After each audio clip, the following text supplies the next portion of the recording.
RSSನ ಮುಖ್ಯಸ್ಥರು ಮೋಹನ್ ಭಾಗವತ್ ಅವರು ಬೆಂಗಳೂರಿಗೆ ಬಂದು ಹಿಂದೂ ರಾಷ್ಟ್ರದ ಕಲ್ಪನೆ ಬಗ್ಗೆ ಮಾತಾಡಿದ್ರು. ಮೋಹನ್ ಭಾಗವತ್ ಸರ್ ಯತ್ನಾಳ್ ಅವ್ರಿಗೆ, ಆರ್ ಅಶೋಕ್ ಅವ್ರಿಗೆ, CT ರವಿಗೆ ಇವ್ರಿಗೆ ಹೆಂಗೂ ಬುದ್ಧಿ ಇಲ್ಲ, ಇವ್ರಿಗೆ ಅಭಿವೃದ್ಧಿ ಬೇಕಾಗಿಲ್ಲ, ಬರೀ ಹಿಂದೂ ಧರ್ಮ ಮುಸ್ಲಿಮ್ಸ್ನ ಬೈಯೋ ಕೆಲಸ ಇಟ್ಕೊಂಡಿದ್ದಾರೆ. ನೀವು ಹಿರಿಯರು, ನೀವಾದರೂ ಅಭಿವೃದ್ಧಿ ಬಗ್ಗೆ ಮಾತಾಡ್ತೀರಾ ಅಂದರೆ ಅದಕ್ಕೆ ಬೆಂಗಳೂರಿಗೆ ಬಂದು ಹಿಂದೂ ರಾಷ್ಟ್ರದ ಬಗ್ಗೆ ಮಾತಾಡಿದ್ರಿ. ಸರ್, ಅದನ್ನು ಮಾತಾಡೋದಕ್ಕಿಂತ ಮುಂಚೆ ಹಂಗರ್ ಇಂಡೆಕ್ಸಲ್ಲಿ ಭಾರತದ ಪೊಸಿಷನ್ 105, ಅಂದರೆ ಸಿವಿಯರ್ ಕ್ಯಾಟಗಿರಿಯಲ್ಲಿದ್ದೀವಿ. ಹಸಿವಿನಿಂದ ಭಾರತ ನರಳುತ್ತಿದೆ, ಅದ್ರ ಬಗ್ಗೆ ಮಾತಾಡಿ ಸರ್. ಪವರ್ಟಿ ಜಾಸ್ತಿ ಆಗ್ತಿದೆ, ಅದ್ರ ಬಗ್ಗೆ ಮಾತಾಡಿ ಸರ್. ಅನ್ಎಂಪ್ಲಾಯ್ಮೆಂಟ್ ಜಾಸ್ತಿ ಆಗ್ತಿದೆ, ಅದ್ರ ಬಗ್ಗೆ ಮಾತಾಡಿ ಸರ್. ಯೂತ್ ಅನ್ಎಂಪ್ಲಾಯ್ಮೆಂಟ್ ಜಾಸ್ತಿ ಆಗ್ತಿದೆ, ಅದ್ರ ಬಗ್ಗೆ ಮಾತಾಡಿ ಸರ್. ನಾರ್ತ್ ಈಸ್ಟಲ್ಲಿ ಕ್ಲಾಶಸ್ ಜಾಸ್ತಿ ಆಗ್ತಿದೆ, ಅದ್ರ ಬಗ್ಗೆ ಮಾತಾಡಿ ಸರ್. ಚೈನಾದವರು ಬಂದು ಶ್ರೀಲಂಕಾದಲ್ಲಿ ಪೋರ್ಟ್ ಸ್ಟಾರ್ಟ್ ಮಾಡಿ ಇಂಡಿಯಾ ಇಂಟರ್ನಲ್ ಸೆಕ್ಯೂರಿಟಿಗೆ ಥ್ರೆಟ್ ಆಗ್ತಿದೆ, ಅದ್ರ ಬಗ್ಗೆ ಮಾತಾಡಿ ಸರ್. ಮಯನ್ಮಾರ್ ಇಲ್ಲೀಗಲ್ ಇಮ್ಮಿಗ್ರೇಷನ್ ಬಗ್ಗೆ ಮಾತಾಡಿ ಸರ್. ಬಾಂಗ್ಲಾದೇಶಲ್ಲಿ ನಡೀತಾ ಇರೋ ಸಮಸ್ಯೆಗಳು ಇಂಡಿಯಾಗೆ ಹೆಂಗೆ ಇಂಪ್ಯಾಕ್ಟ್ ಮಾಡುತ್ತೆ ಅಂತ ಮಾತಾಡಿ ಸರ್. ನಮಗೂ ಪಾಕಿಸ್ತಾನಕ್ಕೆ ನಡುವೆ ಇರೋ ವಾರಲ್ಲಿ ಪಾಕಿಸ್ತಾನನ ಹೆಂಗೆ ಸದೆ ಬಡಿಬೇಕು ಅನ್ನೋದ್ರ ಬಗ್ಗೆ ಮಾತಾಡಿ ಸರ್.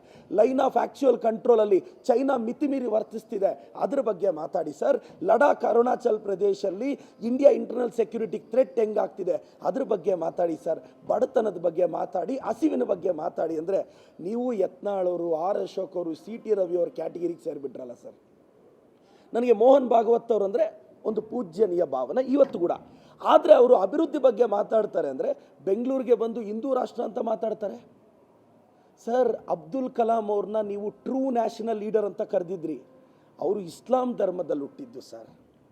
ದೇಶಭಕ್ತರು ಹಿಂದೂಗಳಲ್ಲೂ ಇದ್ದಾರೆ, ಮುಸ್ಲಿಮ್ಸಲ್ಲೂ ಇದ್ದಾರೆ, ಕ್ರಿಶ್ಚಿಯನ್ಸಲ್ಲೂ ಇದ್ದಾರೆ, ಜೈನರಲ್ಲೂ ಇದ್ದಾರೆ, ಪಾರ್ಸಿಗಳಲ್ಲೂ ಇದ್ದಾರೆ ಸರ್. ಅಲ್ವಾ ಸರ್? ನೀವು BJP ಅವರೆಲ್ಲ ಬೆಂಗಳೂರಿಗೆ ಬರ್ತೀರಲ್ಲ ಸರ್, ನೀವು ಓಡಾಡೋ ಫ್ಲೈಟ್ ಇದೆ ಅಲ್ಲ ಸರ್, ಅದನ್ನು ಒಬ್ಬ ಪಾರ್ಸಿ ವ್ಯಕ್ತಿ ಸರ್ ನಡೆಸ್ತಾ ಇರೋದು. ಏರ್ ಇಂಡಿಯಾ ಯಾರ ಕಂಟ್ರೋಲಲ್ಲಿದೆ ಸರ್? ಟಾಟಾ ಅವ್ರ ಕಂಟ್ರೋಲಲ್ಲಿದೆ. ನಾನು ಹೇಳೋದಿಷ್ಟೇ, ಅಭಿವೃದ್ಧಿ ಬಗ್ಗೆ ಮಾತಾಡಿ. ನಮ್ಮ ಪ್ರಿಯಾಂಕ್ ಸಾಹೇಬ್ರು ನಿಮ್ಮನ್ನೇನು ಕೇಳಿದ್ರು ಸರ್? RSS ರಿಜಿಸ್ಟರ್ ಫಾರಮ್ ಕೊಡಿ ಅಂದರು.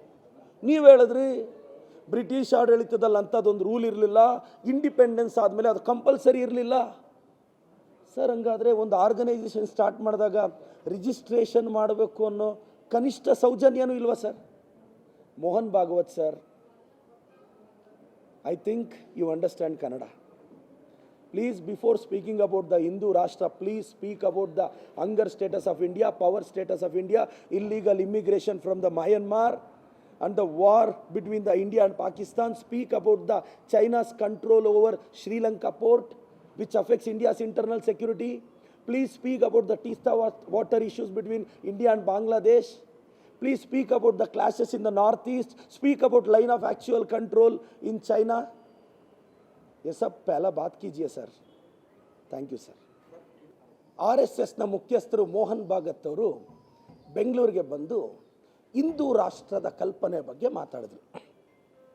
ಮೋಹನ್ ಭಾಗವತ್ ಸರ್ ಯತ್ನಾಳ್ ಅವ್ರಿಗೆ, ಆರ್ ಅಶೋಕ್ ಅವ್ರಿಗೆ, CT ರವಿಗೆ ಇವ್ರಿಗೆ ಹೆಂಗೂ ಬುದ್ಧಿ ಇಲ್ಲ, ಇವ್ರಿಗೆ ಅಭಿವೃದ್ಧಿ ಬೇಕಾಗಿಲ್ಲ, ಬರೀ ಹಿಂದೂ ಧರ್ಮ ಮುಸ್ಲಿಮ್ಸ್ನ ಬೈಯೋ ಕೆಲಸ ಇಟ್ಕೊಂಡಿದ್ದಾರೆ.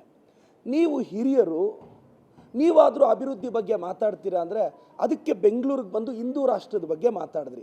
ಸರ್, ಅದನ್ನು ಮಾತಾಡೋದಕ್ಕಿಂತ ಮುಂಚೆ ಹಂಗರ್ ಇಂಡೆಕ್ಸಲ್ಲಿ ಭಾರತದ ಪೊಸಿಷನ್ 105, ಅಂದರೆ ಸಿವಿಯರ್ ಕ್ಯಾಟಗಿರಿಯಲ್ಲಿದ್ದೀವಿ.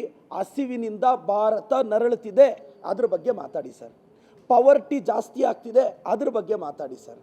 ಅನ್ಎಂಪ್ಲಾಯ್ಮೆಂಟ್ ಜಾಸ್ತಿ ಆಗ್ತಿದೆ, ಅದ್ರ ಬಗ್ಗೆ ಮಾತಾಡಿ ಸರ್. ಯೂತ್ ಅನ್ಎಂಪ್ಲಾಯ್ಮೆಂಟ್ ಜಾಸ್ತಿ ಆಗ್ತಿದೆ, ಅದ್ರ ಬಗ್ಗೆ ಮಾತಾಡಿ ಸರ್. ನಾರ್ತ್ ಈಸ್ಟಲ್ಲಿ ಕ್ಲಾಶಸ್ ಜಾಸ್ತಿ ಆಗ್ತಿದೆ, ಅದ್ರ ಬಗ್ಗೆ ಮಾತಾಡಿ ಸರ್. ಚೈನಾದವರು ಬಂದು ಶ್ರೀಲಂಕಾದಲ್ಲಿ ಪೋರ್ಟ್ ಸ್ಟಾರ್ಟ್ ಮಾಡಿ ಇಂಡಿಯಾ ಇಂಟರ್ನಲ್ ಸೆಕ್ಯೂರಿಟಿಗೆ ಥ್ರೆಟ್ ಆಗ್ತಿದೆ, ಅದ್ರ ಬಗ್ಗೆ ಮಾತಾಡಿ ಸರ್. ಮಯನ್ಮಾರ್ ಇಲ್ಲೀಗಲ್ ಇಮ್ಮಿಗ್ರೇಷನ್ ಬಗ್ಗೆ ಮಾತಾಡಿ ಸರ್. ಬಾಂಗ್ಲಾದೇಶಲ್ಲಿ ನಡೀತಾ ಇರೋ ಸಮಸ್ಯೆಗಳು ಇಂಡಿಯಾಗೆ ಹೆಂಗೆ ಇಂಪ್ಯಾಕ್ಟ್ ಮಾಡುತ್ತೆ ಅಂತ ಮಾತಾಡಿ ಸರ್. ನಮಗೂ ಪಾಕಿಸ್ತಾನಕ್ಕೆ ನಡುವೆ ಇರೋ ವಾರಲ್ಲಿ ಪಾಕಿಸ್ತಾನನ ಹೆಂಗೆ ಸದೆ ಬಡಿಬೇಕು ಅನ್ನೋದ್ರ ಬಗ್ಗೆ ಮಾತಾಡಿ ಸರ್. ಲೈನ್ ಆಫ್ ಆ್ಯಕ್ಚುಯಲ್ ಕಂಟ್ರೋಲಲ್ಲಿ ಚೈನಾ ಮಿತಿಮೀರಿ ವರ್ತಿಸ್ತಿದೆ, ಅದ್ರ ಬಗ್ಗೆ ಮಾತಾಡಿ ಸರ್. ಲಡಾಖ್ ಅರುಣಾಚಲ್ ಪ್ರದೇಶಲ್ಲಿ ಇಂಡಿಯಾ ಇಂಟರ್ನಲ್ ಸೆಕ್ಯೂರಿಟಿ ಥ್ರೆಟ್ ಹೆಂಗಾಗ್ತಿದೆ ಅದ್ರ ಬಗ್ಗೆ ಮಾತಾಡಿ ಸರ್. ಬಡತನದ ಬಗ್ಗೆ ಮಾತಾಡಿ, ಹಸಿವಿನ ಬಗ್ಗೆ ಮಾತಾಡಿ. ಅಂದರೆ ನೀವು ಯತ್ನಾಳ್ ಅವರು, ಆರ್ ಅಶೋಕ್ ಅವರು, ಸಿ ಟಿ ರವಿ ಅವ್ರ ಕ್ಯಾಟಗಿರಿಗೆ ಸೇರಿಬಿಟ್ರಲ್ಲ ಸರ್. ನನಗೆ ಮೋಹನ್ ಭಾಗವತ್ ಅವರು ಅಂದರೆ ಒಂದು ಪೂಜ್ಯನೀಯ ಭಾವನೆ ಇವತ್ತು ಕೂಡ. ಆದರೆ ಅವರು ಅಭಿವೃದ್ಧಿ ಬಗ್ಗೆ ಮಾತಾಡ್ತಾರೆ ಅಂದರೆ ಬೆಂಗಳೂರಿಗೆ ಬಂದು ಹಿಂದೂ ರಾಷ್ಟ್ರ ಅಂತ ಮಾತಾಡ್ತಾರೆ ಸರ್. ಅಬ್ದುಲ್ ಕಲಾಂ ಅವ್ರನ್ನ ನೀವು ಟ್ರೂ ನ್ಯಾಷನಲ್ ಲೀಡರ್ ಅಂತ ಕರೆದಿದ್ರಿ. ಅವರು ಇಸ್ಲಾಂ ಧರ್ಮದಲ್ಲಿ ಹುಟ್ಟಿದ್ದು ಸರ್. ದೇಶಭಕ್ತರು ಹಿಂದೂಗಳಲ್ಲೂ ಇದ್ದಾರೆ, ಮುಸ್ಲಿಮ್ಸಲ್ಲೂ ಇದ್ದಾರೆ, ಕ್ರಿಶ್ಚಿಯನ್ಸಲ್ಲೂ ಇದ್ದಾರೆ, ಜೈನರಲ್ಲೂ ಇದ್ದಾರೆ, ಪಾರ್ಸಿಗಳಲ್ಲೂ ಇದ್ದಾರೆ ಸರ್. ಅಲ್ವಾ ಸರ್? ನೀವು ಬಿ ಜೆ ಪಿಯವರೆಲ್ಲ ಬೆಂಗಳೂರಿಗೆ ಬರ್ತೀರಲ್ಲ ಸರ್, ನೀವು ಓಡಾಡೋ ಫ್ಲೈಟ್ ಇದೆ ಅಲ್ಲ ಸರ್, ಅದನ್ನು ಒಬ್ಬ ಪಾರ್ಸಿ ವ್ಯಕ್ತಿ ಸರ್ ನಡೆಸ್ತಾ ಇರೋದು. ಏರ್ ಇಂಡಿಯಾ ಯಾರ ಕಂಟ್ರೋಲಲ್ಲಿದೆ ಸರ್? ಟಾಟಾ ಅವ್ರ ಕಂಟ್ರೋಲಲ್ಲಿದೆ. ನಾನು ಹೇಳೋದಿಷ್ಟೇ, ಅಭಿವೃದ್ಧಿ ಬಗ್ಗೆ ಮಾತಾಡಿ. ನಮ್ಮ ಪ್ರಿಯಾಂಕ್ ಸಾಹೇಬ್ರು ನಿಮ್ಮನ್ನೇನು ಕೇಳಿದ್ರು ಸರ್? RSS ರಿಜಿಸ್ಟರ್ ಫಾರಮ್ ಕೊಡಿ ಅಂದರು. ನೀವು ಹೇಳಿದ್ರಿ ಬ್ರಿಟಿಷ್ ಆಡಳಿತದಲ್ಲಿ ಅಂಥದ್ದೊಂದು ರೂಲ್ ಇರಲಿಲ್ಲ, ಇಂಡಿಪೆಂಡೆನ್ಸ್ ಆದಮೇಲೆ ಅದು ಕಂಪಲ್ಸರಿ ಇರಲಿಲ್ಲ ಸರ್. ಹಂಗಾದರೆ ಒಂದು ಆರ್ಗನೈಸೇಷನ್ ಸ್ಟಾರ್ಟ್ ಮಾಡಿದಾಗ ರಿಜಿಸ್ಟ್ರೇಷನ್ ಮಾಡಬೇಕು ಅನ್ನೋ ಕನಿಷ್ಠ ಸೌಜನ್ಯನೂ ಇಲ್ವಾ sir? Mohan Bhagwat sir, I think you understand Kannada. Please, before speaking about the Hindu Rashtra, please speak about the hunger status of India, power status of India, illegal immigration from the Myanmar, and the war between the India and Pakistan. Speak about the China's control over Sri Lanka port, which affects India's internal security. Please speak about the Teesta water issues between India and Bangladesh. Please speak about the clashes in the northeast. Speak about line of actual control in China. ये सब पहला बात कीजिए sir. Thank you sir. RSSನ ಮುಖ್ಯಸ್ಥರು ಮೋಹನ್ ಭಾಗತ್ ಅವರು ಬೆಂಗಳೂರಿಗೆ ಬಂದು ಹಿಂದೂ ರಾಷ್ಟ್ರದ ಕಲ್ಪನೆ ಬಗ್ಗೆ ಮಾತಾಡಿದ್ರು. ಮೋಹನ್ ಭಾಗವತ್ ಸರ್, ಯತ್ನಾಳ್ ಅವ್ರಿಗೆ, ಆರ್ ಅಶೋಕ್ ಅವ್ರಿಗೆ, ಸಿ ಟಿ ರವಿಗೆ, ಇವ್ರಿಗೆ ಹೆಂಗೂ ಬುದ್ಧಿ ಇಲ್ಲ, ಇವ್ರಿಗೆ ಅಭಿವೃದ್ಧಿ ಬೇಕಾಗಿಲ್ಲ, ಬರೀ ಹಿಂದೂ ಧರ್ಮ ಮುಸ್ಲಿಮ್ಸ್ನ ಬೈಯೋ ಕೆಲಸ ಇಟ್ಕೊಂಡಿದ್ದಾರೆ. ನೀವು ಹಿರಿಯರು, ನೀವಾದರೂ ಅಭಿವೃದ್ಧಿ ಬಗ್ಗೆ ಮಾತಾಡ್ತೀರಾ ಅಂದರೆ ಅದಕ್ಕೆ ಬೆಂಗಳೂರಿಗೆ ಬಂದು ಹಿಂದೂ ರಾಷ್ಟ್ರದ ಬಗ್ಗೆ ಮಾತಾಡಿದ್ರಿ ಸರ್. ಅದನ್ನು ಮಾತಾಡೋದಕ್ಕಿಂತ ಮುಂಚೆ ಹಂಗರ್ ಇಂಡೆಕ್ಸಲ್ಲಿ ಭಾರತದ ಪೊಸಿಷನ್ 105, ಅಂದರೆ ಸಿವಿಯರ್ ಕ್ಯಾಟಗಿರಿಯಲ್ಲಿದ್ದೀವಿ. ಹಸಿವಿನಿಂದ ಭಾರತ ನರಳುತ್ತಿದೆ, ಅದ್ರ ಬಗ್ಗೆ ಮಾತಾಡಿ ಸರ್. ಪವರ್ಟಿ ಜಾಸ್ತಿ ಆಗ್ತಿದೆ, ಅದ್ರ ಬಗ್ಗೆ ಮಾತಾಡಿ ಸರ್. ಅನ್ಎಂಪ್ಲಾಯ್ಮೆಂಟ್ ಜಾಸ್ತಿ ಆಗ್ತಿದೆ, ಅದ್ರ ಬಗ್ಗೆ ಮಾತಾಡಿ ಸರ್. ಯೂತ್ ಅನ್ಎಂಪ್ಲಾಯ್ಮೆಂಟ್ ಜಾಸ್ತಿ ಆಗ್ತಿದೆ, ಅದ್ರ ಬಗ್ಗೆ ಮಾತಾಡಿ ಸರ್. ನಾರ್ತ್ ಈಸ್ಟಲ್ಲಿ ಕ್ಲಾಶಸ್ ಜಾಸ್ತಿ ಆಗ್ತಿದೆ, ಅದ್ರ ಬಗ್ಗೆ ಮಾತಾಡಿ ಸರ್. ಚೈನಾದವರು ಬಂದು ಶ್ರೀಲಂಕಾದಲ್ಲಿ ಪೋರ್ಟ್ ಸ್ಟಾರ್ಟ್ ಮಾಡಿ ಇಂಡಿಯಾ ಇಂಟರ್ನಲ್ ಸೆಕ್ಯೂರಿಟಿಗೆ ಥ್ರೆಟ್ ಆಗ್ತಿದೆ, ಅದ್ರ ಬಗ್ಗೆ ಮಾತಾಡಿ ಸರ್. ಮಯನ್ಮಾರ್ ಇಲ್ಲೀಗಲ್ ಇಮ್ಮಿಗ್ರೇಷನ್ ಬಗ್ಗೆ ಮಾತಾಡಿ ಸರ್. ಬಾಂಗ್ಲಾದೇಶಲ್ಲಿ ನಡೀತಾ ಇರೋ ಸಮಸ್ಯೆಗಳು ಇಂಡಿಯಾಗೆ ಹೆಂಗೆ ಇಂಪ್ಯಾಕ್ಟ್ ಮಾಡುತ್ತೆ ಅಂತ ಮಾತಾಡಿ ಸರ್. ನಮಗೂ ಪಾಕಿಸ್ತಾನಕ್ಕೆ ನಡುವೆ ಇರೋ ವಾರಲ್ಲಿ ಪಾಕಿಸ್ತಾನನ ಹೆಂಗೆ ಸದೆ ಬಡಿಬೇಕು ಅನ್ನೋದ್ರ ಬಗ್ಗೆ ಮಾತಾಡಿ ಸರ್. ಲೈನ್ ಆಫ್ ಆ್ಯಕ್ಚುಯಲ್ ಕಂಟ್ರೋಲಲ್ಲಿ ಚೈನಾ ಮಿತಿಮೀರಿ ವರ್ತಿಸ್ತಿದೆ, ಅದ್ರ ಬಗ್ಗೆ ಮಾತಾಡಿ ಸರ್. ಲಡಾಖ್ ಅರುಣಾಚಲ್ ಪ್ರದೇಶಲ್ಲಿ ಇಂಡಿಯಾ ಇಂಟರ್ನಲ್ ಸೆಕ್ಯೂರಿಟಿ ಥ್ರೆಟ್ ಹೆಂಗಾಗ್ತಿದೆ ಅದ್ರ ಬಗ್ಗೆ ಮಾತಾಡಿ ಸರ್. ಬಡತನದ ಬಗ್ಗೆ ಮಾತಾಡಿ, ಹಸಿವಿನ ಬಗ್ಗೆ ಮಾತಾಡಿ. ಅಂದರೆ ನೀವು ಯತ್ನಾಳ್ ಅವರು, ಆರ್ ಅಶೋಕ್ ಅವರು, ಸಿ ಟಿ ರವಿ ಅವ್ರ ಕ್ಯಾಟಗಿರಿಗೆ ಸೇರಿಬಿಟ್ರಲ್ಲ ಸರ್.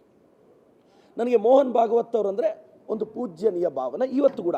ಆದರೆ ಅವರು ಅಭಿವೃದ್ಧಿ ಬಗ್ಗೆ ಮಾತಾಡ್ತಾರೆ ಅಂದರೆ ಬೆಂಗಳೂರಿಗೆ ಬಂದು ಹಿಂದೂ ರಾಷ್ಟ್ರ ಅಂತ ಮಾತಾಡ್ತಾರೆ ಸರ್. ಅಬ್ದುಲ್ ಕಲಾಂ ಅವ್ರನ್ನ ನೀವು ಟ್ರೂ ನ್ಯಾಷನಲ್ ಲೀಡರ್ ಅಂತ ಕರೆದಿದ್ರಿ.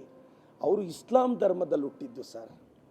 ದೇಶಭಕ್ತರು ಹಿಂದೂಗಳಲ್ಲೂ ಇದ್ದಾರೆ, ಮುಸ್ಲಿಮ್ಸಲ್ಲೂ ಇದ್ದಾರೆ, ಕ್ರಿಶ್ಚಿಯನ್ಸಲ್ಲೂ ಇದ್ದಾರೆ, ಜೈನರಲ್ಲೂ ಇದ್ದಾರೆ, ಪಾರ್ಸಿಗಳಲ್ಲೂ ಇದ್ದಾರೆ ಸರ್. ಅಲ್ವಾ ಸರ್? ನೀವು ಬಿ ಜೆ ಪಿಯವರೆಲ್ಲ ಬೆಂಗಳೂರಿಗೆ ಬರ್ತೀರಲ್ಲ ಸರ್, ನೀವು ಓಡಾಡೋ ಫ್ಲೈಟ್ ಇದೆ ಅಲ್ಲ ಸರ್, ಅದನ್ನು ಒಬ್ಬ ಪಾರ್ಸಿ ವ್ಯಕ್ತಿ ಸರ್ ನಡೆಸ್ತಾ ಇರೋದು. ಏರ್ ಇಂಡಿಯಾ ಯಾರ ಕಂಟ್ರೋಲಲ್ಲಿದೆ ಸರ್? ಟಾಟಾ ಅವ್ರ ಕಂಟ್ರೋಲಲ್ಲಿದೆ. ನಾನು ಹೇಳೋದಿಷ್ಟೇ, ಅಭಿವೃದ್ಧಿ ಬಗ್ಗೆ ಮಾತಾಡಿ. ನಮ್ಮ ಪ್ರಿಯಾಂಕ್ ಸಾಹೇಬ್ರು ನಿಮ್ಮನ್ನೇನು ಕೇಳಿದ್ರು ಸರ್? RSS ರಿಜಿಸ್ಟರ್ ಫಾರಮ್ ಕೊಡಿ ಅಂದರು. ನೀವು ಹೇಳಿದ್ರಿ ಬ್ರಿಟಿಷ್ ಆಡಳಿತದಲ್ಲಿ ಅಂಥದ್ದೊಂದು ರೂಲ್ ಇರಲಿಲ್ಲ, ಇಂಡಿಪೆಂಡೆನ್ಸ್ ಆದಮೇಲೆ ಅದು ಕಂಪಲ್ಸರಿ ಇರಲಿಲ್ಲ ಸರ್. ಹಂಗಾದರೆ ಒಂದು ಆರ್ಗನೈಸೇಷನ್ ಸ್ಟಾರ್ಟ್ ಮಾಡಿದಾಗ ರಿಜಿಸ್ಟ್ರೇಷನ್ ಮಾಡಬೇಕು ಅನ್ನೋ ಕನಿಷ್ಠ ಸೌಜನ್ಯನೂ ಇಲ್ವಾ sir? Mohan Bhagwat sir, I think you understand Kannada. Please, before speaking about the Hindu Rashtra, please speak about the hunger status of India, power status of India, illegal immigration from the Myanmar, and the war between the India and Pakistan. Speak about the China's control over Sri Lanka port, which affects India's internal security. Please speak about the Teesta water issues between India and Bangladesh. Please speak about the clashes in the northeast. Speak about line of actual control in China. ये सब पहला बात कीजिए sir. Thank you sir.